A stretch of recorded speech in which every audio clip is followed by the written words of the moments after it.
Hi there, Read 516. Welcome to part 3 of week 5. So we just finished our discussion on phonics, when to assess phonics, when to intervene, and strategies for phonics instruction. And we were talking about regular words. So now let's move to the second part, which is our irregular words, right? So regular words are decodable words, and uh, we also though know that we've got lots of irregular words. So in a beginning reading program, there are two types of irregular words that we need to deal with. So the first are those permanently irregular words. And these are words that contain one or more sound spellings that are unique to that word or just a few words and are not completely decodable, right? And then we have those temporarily irregular words, and those are those words that have one or more of the sound spellings in the word that have not yet been introduced to students, and so they don't have that letter sound knowledge to be able to decode the word. So they're irregular words to them now, but eventually they will not be, right? But then there are some that we know are just those irregular words. So um, let's just to clarify a little bit. Sight words are any words that students know by sight. I know oftentimes we think about them in terms of just those lists of like 100 words or so, and that students just need to memorize them because they cannot decode them. But students eventually take lots of decodable words and they memorize them, and so that they're not actually decoding them, and they become part of their sight word store, right? So they become part of those words that they can read with automaticity, that they don't use any real brain power to read because they're part of their sight words. They've memorized them. So those can be those regular decodable words as well. Then we've got high frequency words. And so that's sometimes what we often say, oh, those are the sight words. Those are the sight words. But they're high frequency words. And so what they are is the most frequently occurring words in the English text. So an example would be Fry's Instant Word List, and we'll look at that in a little bit. And then we have those irregular words. And those are permanently irregular words, are those words that can't be decoded and students need to memorize. So sometimes we use these things interchangeably, but technically these are the differences between them.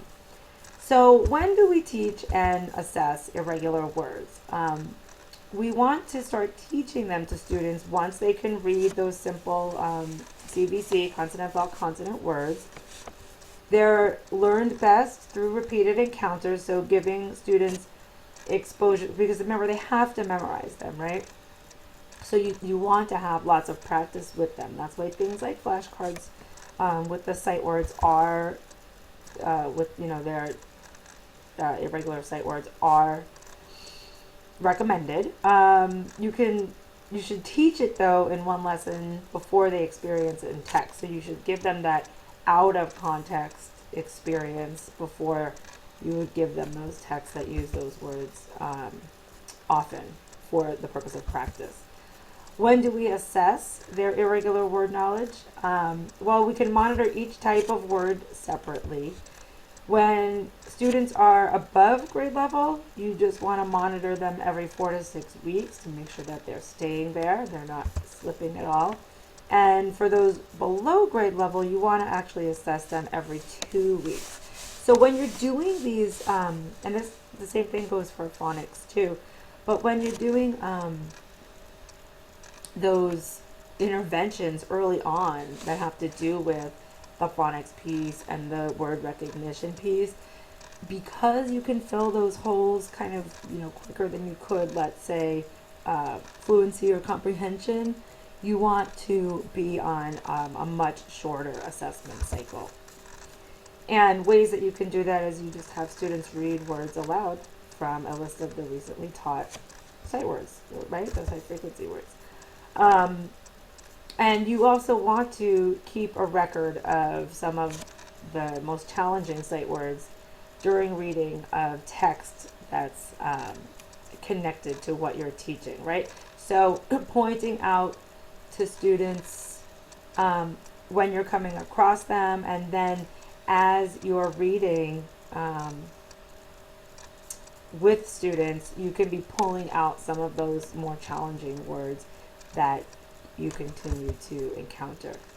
So how do we assess, right? There's three types of assessments that you can use to assess their irregular word knowledge. And there's in-depth assessments of sight words like those Fry or Dolch lists. You can do that quick assessment of sight word ability, and there's an example of that in your core book, that core high frequency word assessment, or something like the San Diego Quick, which is also in there. And then you can make record of their sight word ability in context, right? So again, running records. They're really useful if you haven't given them, or you don't give them, or you're not in a classroom right now.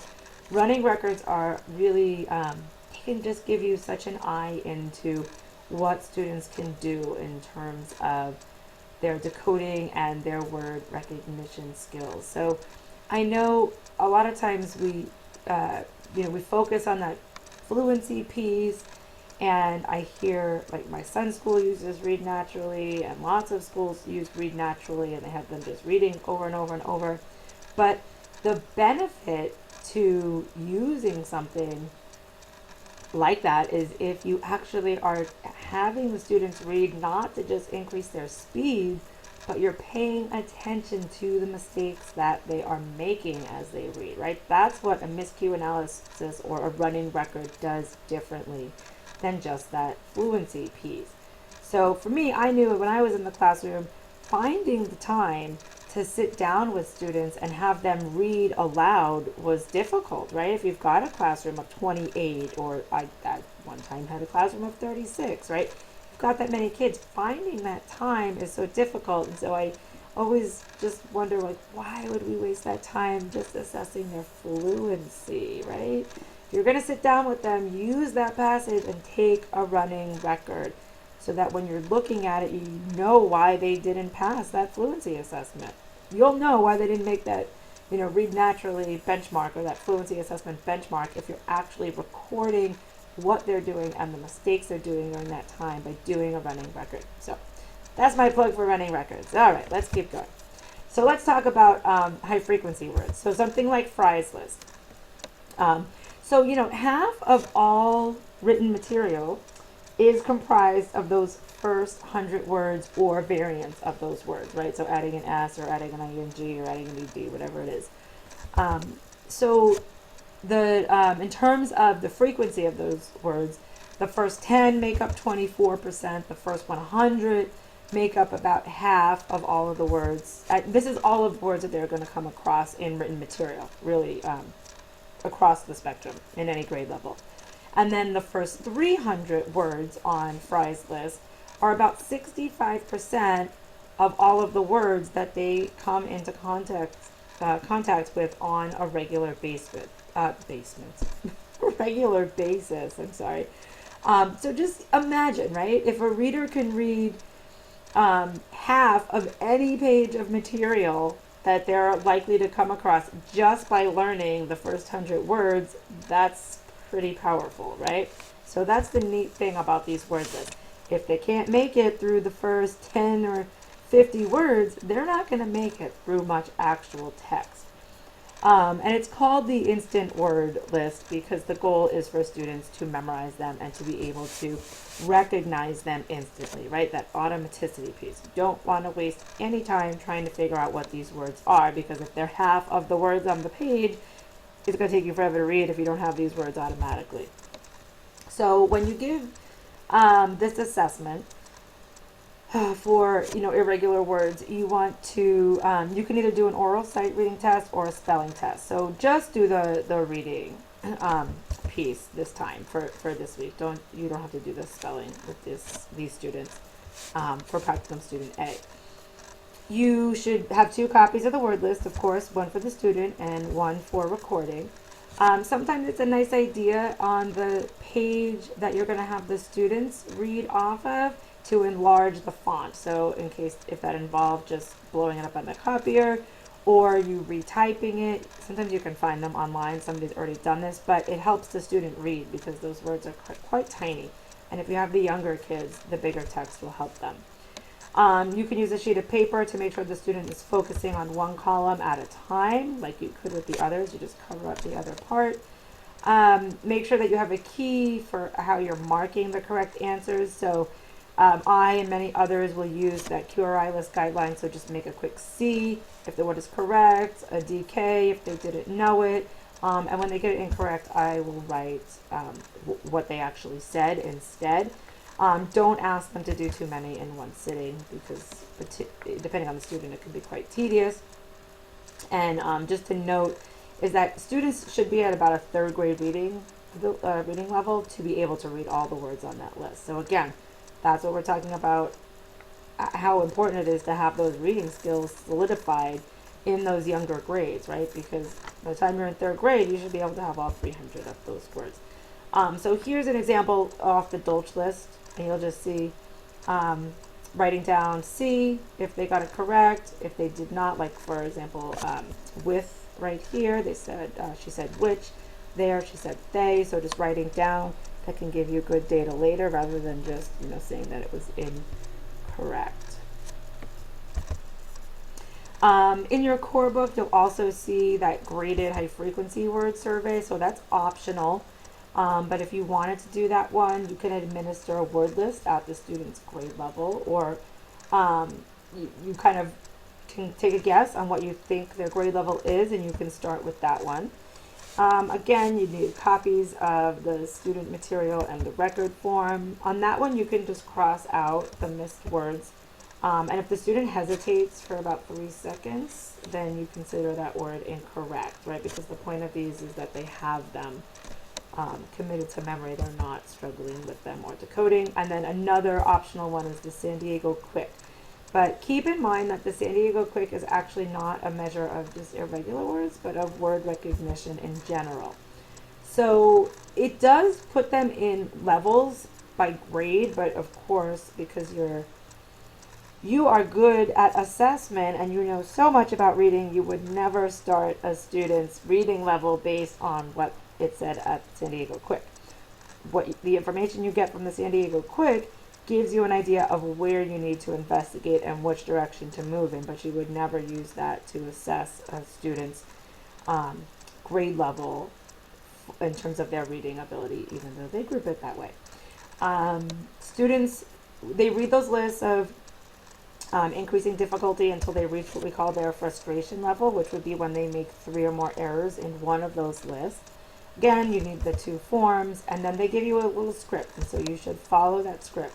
On this one, they get 5 seconds to guess, 5 seconds to give you the answer, or you consider it wrong. And so this is what the San Diego Quick looks like, okay? So you'll see they go into pre-primer, primer, grade 1, grade 2, grade 3. What's amazing is that it actually does map nicely oftentimes onto their actual reading ability. So if you want to get that quick idea of where you think they are, this is a down and dirty, real quick assessment that you can give. But of course, before you would assign them in a group or create an intervention, you would want to investigate further for sure. I have been in schools where they were using this to group students, and that is not appropriate. So evaluating word recognition and decoding. So the most effective way to assess children's word recognition and word analysis skills is to do so as children read aloud. So just as I was saying before, with the fluency practice, why not make a time for running records? Or if you have limited time, get the fluency practice and go right to the running record, right? So you can take a look at that screencast that's included on Titanium this week to get more information about how to do that running record. It's again, Heather, who did the assessments, Heather Brandon, she has a screencast that I'm going to give to you that you can watch on how to learn how to do that more. All right, I'm going to stop us here, and I will pick up on the next screencast. One more short one.